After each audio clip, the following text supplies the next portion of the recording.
मैं चाहता हूं पारासात की सबसे ऊंची चोटी पर एक स्टेच्यू ऑफ रिवॉल्यूशन बनाई जाए, जिसमें गुरुजी, विनोद बिहारी महतो, कॉमरेड एके राय, शिवा महतो, निर्मल महतो जैसे वीरों की मूर्ति पारासात की सबसे ऊंची चोटी पर हो, क्योंकि वहां तो बहुत सारे भवन निर्माण हो ही गए हैं। तो गुरु जी को अगर सम्मान देना है तो झारखंड की सबसे ऊंची चोटी पारासनाथ की ऊंचाई पर दिया जाए। मैं सरकार से ये मांग करता हूं।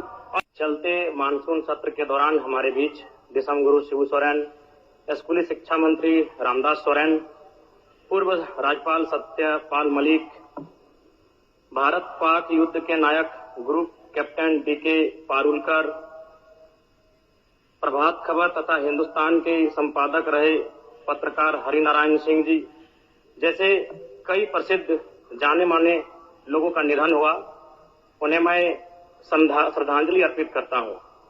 अध्यक्ष महोदय, गुरुजी बेशक उनका जन्म नेमरा रामगढ़ उस समय के हजारीबाग में हुआ था, लेकिन उनका जो कर्म भूमि रहा वो गिरिडीह, धनबाद, बोकारो रहा।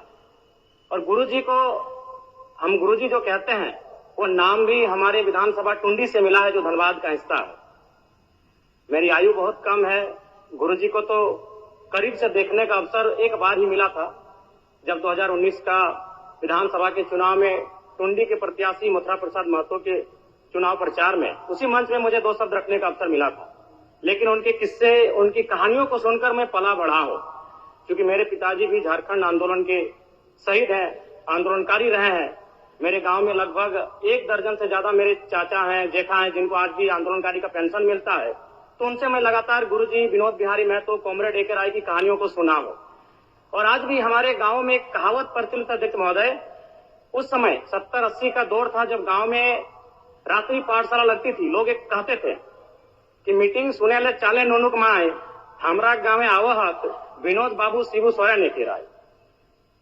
और आज जिस झारखंड मुक्ति मोर्चा, जिसका प्रचंड आज पूरे भारत में है, राज्य की सबसे बड़ी राजनीतिक दल है, उसका जो पृष्ठभूमि बनने का रहा है अध्यक्ष महोदय, वह गुरु जी के नेतृत्व के सोनेत संथाल समाज और विनोद बिहारी महतो के नेतृत्व के शिवाजी समाज का विलय ही झारखंड मुक्ति मोर्चा के निर्माण की कहानी को बताता है।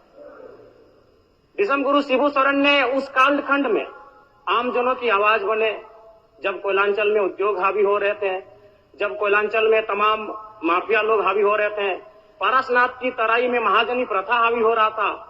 आज भी पारसनाथ के तराई में कई किस्से मौजूद हैं अध्यक्ष महोदय, जब उन्होंने अपनी बेटी के विवाह के लिए, अपने पिताजी के श्राद्ध के लिए किसी महाजन से 1 रुपया कर्ज लिया था, लेकिन 20 वर्षों के बाद भी वो 1 रुपया कायम था और वो सूद नहीं दे पा रहे थे। बहुत प्रकार की